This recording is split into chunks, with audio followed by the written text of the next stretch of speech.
আসসালামু আলাইকুম দর্শক, চলে আসলাম কিন্তু ফসলের মাঠে। অনেক ঠান্ডা, তারপরেও কিন্তু কৃষক ভাইয়েরা কিন্তু কাজ করছে।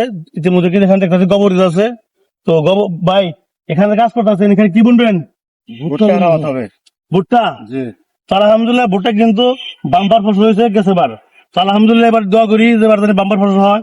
তো এই যে গোবর দেওয়া হইতে আছে, গোবরে কি কাজ? গোবরে জৈব সারের কাজ করে। যাক, এরাই কিন্তু ভিডিও, কিন্তু আমি ভিডিও করছিলাম, দেখছিলেন কি আপনি? জি।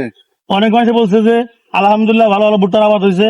তো এরকম ভিডিও চাইছে, তো সেক্ষেত্রে তো এখানে আসলাম ফসলের মাঠে, যে মানে প্রস্তুতি নিতে আছে কিভাবে বেসনটা কি বোনা হবে। তো তারপরে কিন্তু ওই যে আমি কিন্তু পরে ভিডিওতে দেখাবো যে তার বেসনটা কিভাবে বুনতেছে, এটা দেখাবো শুরু থেকে শেষ পর্যন্ত দেখাবো। আমার সাথে যুক্ত থাকবেন অবশ্যই। কৃষকের যে সব কষ্ট, যে কষ্ট করে কৃষকরা, তো এটা যারা আবাদ করেন না তারা কেউ জানেন না। তো আমরা তো খালি কিনা খাই।